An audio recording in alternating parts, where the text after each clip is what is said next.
A, ba, ta, tha, ja, ha, kha, da, za, ra, za, sa, sha, sa, da, ta, va, a, gha, fa, qa, ka, la, ma, na, va, ha, ya.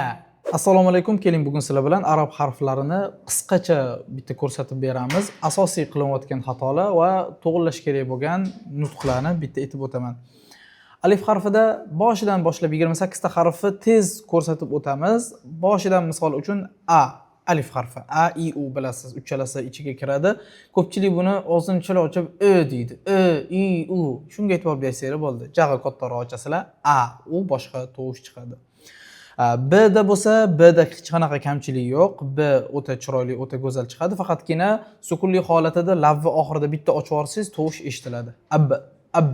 Aynan shu narsaga e'tibor berishingiz kerak. T da bo'lsa, T da ham sukunli holatida havo chiqarasiz. At, at. Shu narsaga urg'u qaratsangiz, xudo xolasa yaxshi. S da bo'lsa, chuchuk S harfi. Bunda til chiqish kerak. Ko'pchilik til chiqarmaydi. Shu narsaga urg'u qarating. Tilingizni ikkita tishingiz orasiga qo'yib tishlab olingda, keyin tovush bering. Bunda tovush chiqmayotgandek tuyuladi, lekin mana shu chiqmayotgan tovush harflarning orasida va so'zlarning orasida o'ta go'zal ohang beradi. Xo'p, keyingisi J. J ga keladigan bo'lsak, bosim beramiz, kuchaytiramiz. Aj, aj. Sukunli holatida lavni ochaveramiz. Xo'p, undan keyingi H ga keladigan bo'lsak, H harfida bu holatda aytib o'tadigan bo'lsak, og'zingizda issiq karchka kuysa, qanaqa holatga tushasiz? Nafas olasiz. Ana shu holatda A, I, U qo'shib bersangiz bo'ldi. Ha, hi. Shunga urg'u qaratib qo'ysangiz, xudo xolasa yaxshi chiqadi.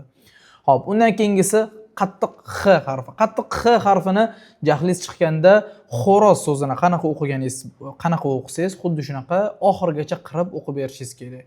Balki o'zbek tilidan 2-3 karra ko'proq qirib bersangiz, arab tilida chiroyli chiqadi. Xo, xi. Undan keyingisi D harfi. D harfi ham B bilan J ga o'xshaydi. Qattiq o'qiysiz va sukunli holatida ozgina lavingizni ochib berasiz, tilni joyidan olib berasiz. Ad, ad. Shunga urg'u qaratib qo'ysangiz, qolgani yaxshi. Xo'p, chuchuk Z harfi. Chuchuk Z harfi chuchuk S ga o'xshaydi. Bunda ham tilingizni ikkita tishingiz orasiga qo'yib berasiz. Qo'yib berasiz. Til chiqqandan keyin bu harfni tovushi o'ta go'zallashadi. R harfi bizning o'zbek tilida bor. Bunga hech qanaqa e'tiroz shart emas yoki bunga hech qanaqa qo'shimcha shart emas. Xo'p, Z harfi. Z harfiga keladigan bo'lsak, ozgina izillatishimiz kerak va alohida izillatganingiz bu harfni ajratib turadigan nuqtasi, shunga urg'u qarating. Xo'p, keyingisi S harfi. S harfida ham isillashiga urg'u qarating, o'ta chiroyli chiqsin. Sh harfi. Sh harfida shovqiniga e'tibor bering. Shovqinli chiqsa, bu harf chiroyli eshitiladi. Undan keyingisi Sod harfi. Sod harfi S ni yo'g'on shakli. Ko'pchilik bu harfda yo'g'onligini keltirib bera olmaydi. Tilni orqasini tepaga ko'tara olmaydi. Tilni orqasini tepaga ko'tarish uchun siz bu harfda bu harfni yo'g'on o'qishingiz uchun boshlang'ichlarga albatta professional uslubda bu nutq o'zgaradi. Boshlang'ichlarda jag'ingizni pastga tushirib o'qib bering deyman. O'qib mashq qiling, keyin jag'ingizni qayta ishlab olasiz professional uslubga o'tganingizdan keyin. Xo'p, undan keyin dot harfi. Dot harfi bu havoni bo'g'ib chiqarish kerak. Do, do. Ozgina tovush ushab turib, keyin chiqarib olasiz. Undan keyin to harfi. To harfi bu T ni yo'g'on varianti. Bunda ham tovushi tilla orasiga potirab turasiz, keyin bittada chiqarib olasiz. To, to. Xo'p, undan keyin V harfi. V harfi bu chuchuk Z ni yo'g'on varianti. Bu harfda ham til ikkita tish orasiga chiqadi. Tilni tishlaysiz. Jag'i faqat pastga tushirgan holatda. Ani balu shakliga o'xshatib deb men sharhlayman. Vo. Ana shu holatda voni to'g'ri talaffuz qilasiz. Undan keyin ayn harfi. Ayn harfida ko'pchilik jag'i katta ochmaydi va alohida ish qalamaydi. Shuning uchun bu harf chala chiqadi. Vaholanki jag'i kattaroq ochsangiz, xudo xolasa bu harf zo'r chiqadi. Undan keyin ayn harfi. Ayn harfida faqatgina kerakligi bu harfda jag'i katta oching va tomog'ini ish qila bering. Xudo xolasa o'ta chiroyli chiqadi. A. Ko'pchilik aynan mana shu tomonni ish qalashda va jag'i ochishda qiynaladi. Jag'ini chala ochadi va tomog'ini ish qalamaydi. Shu narsaga urg'u qaratib qo'yasiz. G'da esa g'dagi ko'pchilik qiladigan xato xga o'xshab qirib qo'yadi. Shu narsani inobatga oling. G'irillatganingizda, g'arg'ara qilganingizda qilib turasiz, qilmaysiz. Ana shu narsaga e'tibor bersangiz bo'ldi.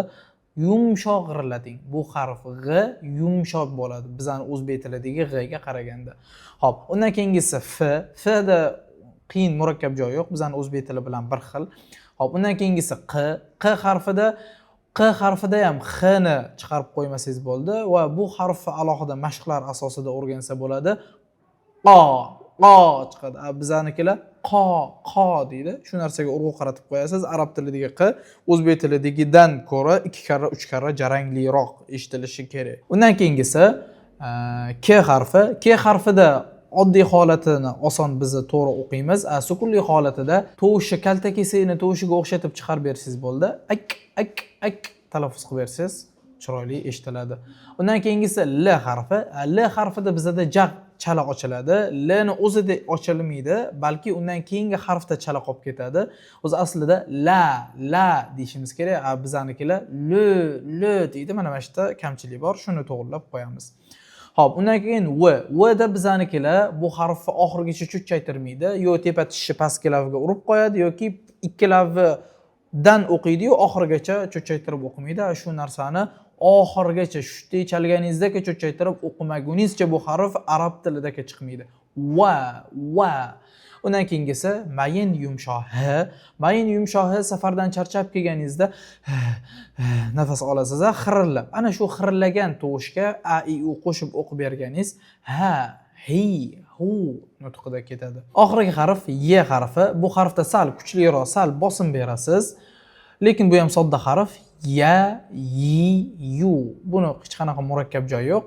Bosim bering, chiroyli chiqadi xudo xolisa. Agar harflarni yana ham mukammalroq o'rganishni xohlasangiz va bu yo'nalish bo'yicha sizga yordam beradigan ustoz qidirayotgan bo'lsangiz, Habib Akademiyaga murojaat qiling. Pastdagi tugmani bosing, ro'yxatdan o'ting. Menejerlarimiz siz bilan bog'lanishadi va sizni bepul darslikka taklif qilishadi.